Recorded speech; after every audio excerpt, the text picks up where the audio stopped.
Hello everyone. Today I'll be doing a faction cover for the Sins of the Prophets mod.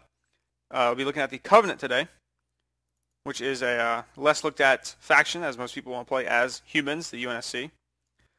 Starting out with our overview, we'll look at the DSC class support ship. This is the colony ship. Now this model is taken from their sister mod, Covenant at War, which is a mod for Empire at War, Star Wars game. Next, we'll look at the DDA. This is the Envoy. If you're playing as a Covenant, you're probably not going to be very diplomatic. In fact, the research tree does not have a lot for diplomacy. The Covenant are not known for their diplomatic relations. Next is a DAV class light corvette. This is your scout ship. This vessel is what you're going to be building at the very beginning to go find planets to conquer and or colonize. You'll not build these in bulk. You usually want a handful of them, and you're not going to use them in combat. This is a scout ship. It has a beam damage of 3. If you're fighting with these, you're probably going to be losing. Next is the SDV class heavy corvette. This vessel can be recognized from Halo Reach and the movie Forward Unto Dawn. This ship is going to be probably not the mainline ship that you're building, at least not at any point in the game. You'll want a few of these, at least. They can assault enemy planets. Lore-wise, they're usually sent to harass isolated pockets of the enemy and or clean up afterwards behind the main fleet. Car class frigate. This is your anti-fighter ship. This is what you'll want to bring to the forefront when the UNSC is using lots of carriers and or the flood is giving you a hard time, as these will take out the flood spores, not the floors, flood spores, before they can get to your other ships, hopefully. Next we have the CRS class light cruiser. This is going to be the very first ship that you're going to be able to build.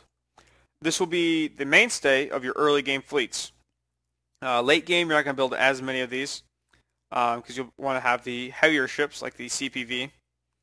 But early game, these are your bread and butter. This is what you'll be spreading out with to take over and expand your domain. Next is the CPV class heavy destroyer. This ship you'll recognize from Halo Wars. This is the ship that they use to assault Harvest. And you can see several of these throughout the campaign. One notable scene is where it's broadsiding with the Spirit of Fire and they actually collide. The front edge here tearing into the front edge of the Spirit of Fire. This is more of a mid-game to late-game ship. This will make up the bulk of your mid-game and late-game fleets. Good damage, good health, good shields. It can take a bit of a beating, so you'll want to have this ship in bulk with you, because it will help quite a bit. I had a segue there, but I went to the different ship than the one I was about to go to. Next is the RCS class armored cruiser. This is your cruiser carrier. It can carry up to 2 squadrons, so not too many, but it can also handle itself in a fight.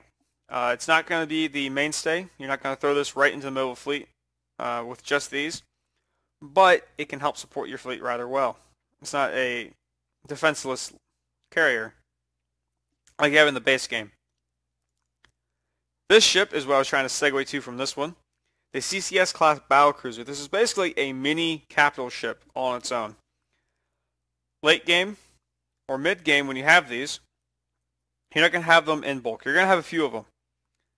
But these are basically going to be your capital ship escorts. This is what you'll bring to the fight to back up your CPVs and to help protect your more vulnerable carriers, or your capitals, which are probably going to be targeted by the UNSC.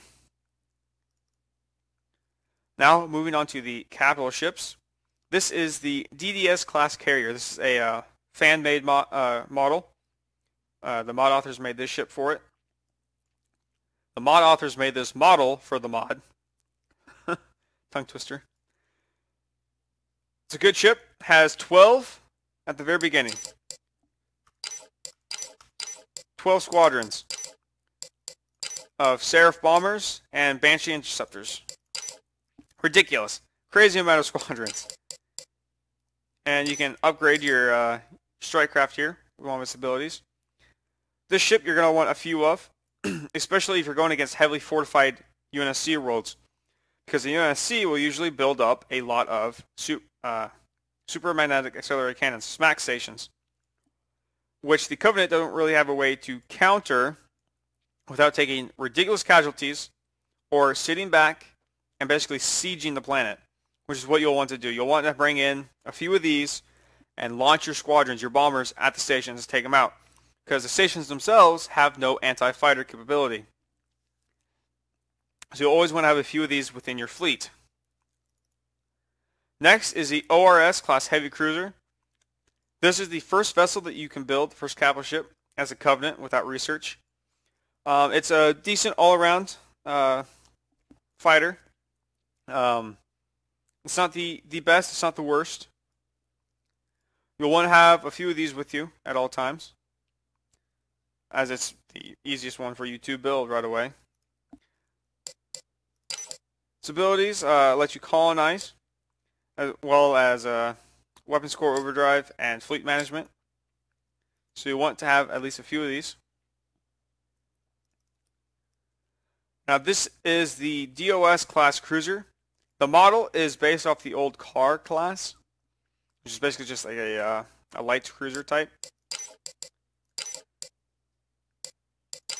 And this is more meant for just straight up damage. You have, if you see that energy projector damage, 440. That's ridiculous. And if I remember correctly, this is the ship that Keyes took out during the Battle of Reach, the one that was like destroying everybody. This is the vessel that it's representing here.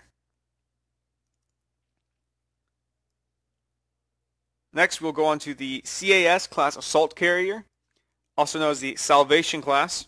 This is the flagship generally of the Covenant fleets. Carried a ridiculous amount of ground troops. Could go in atmosphere. Has decent squadrons, not too many.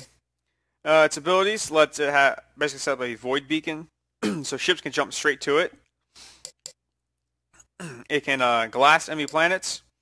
Has a weapons upgrade and pious inspiration, which basically maxes its turn speed and maximum speed.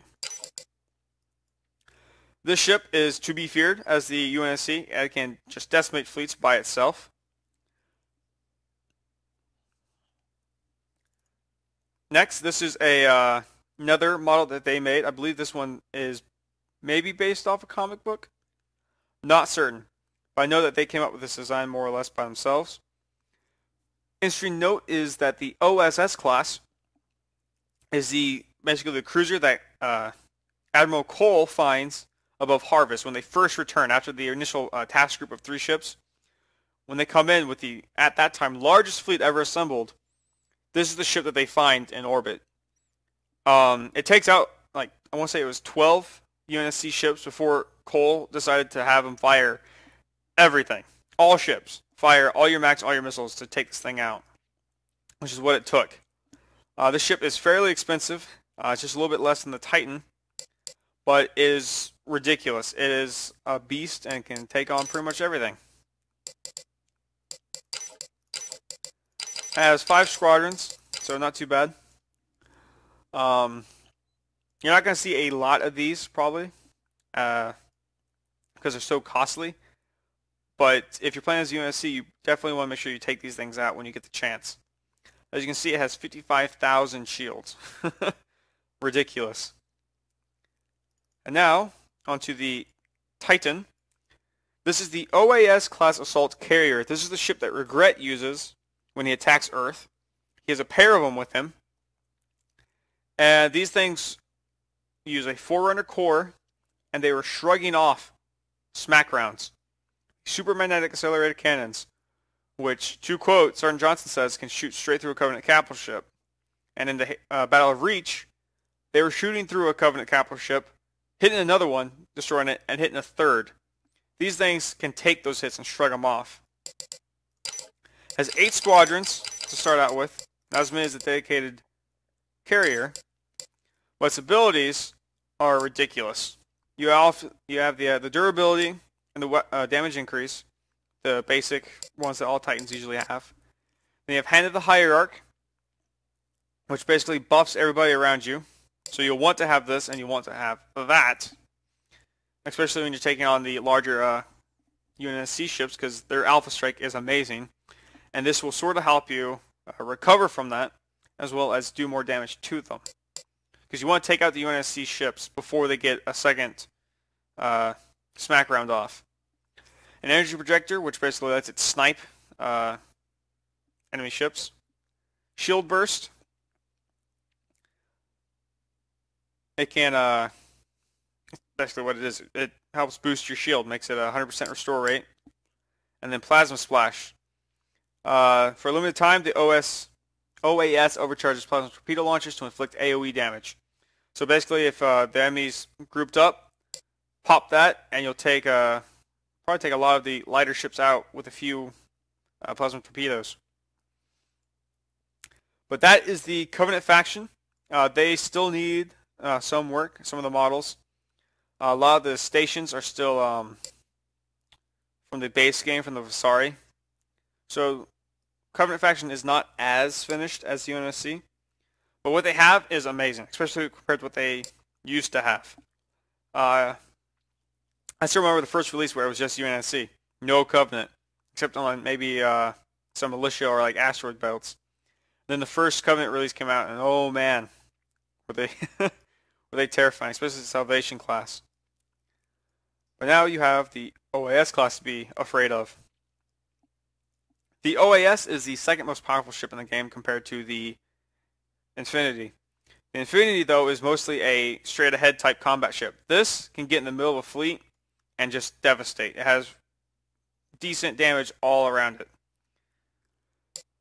Not as familiar with the Covenant, so I can't tell you as much about them as the UNSC. But I hope you enjoyed the video. I hope that this little overview gives you a better idea of the Covenant, how they work, who they are, and that you'll give them a shot, and that you give this mod a try. So thank you everybody for watching, and take care.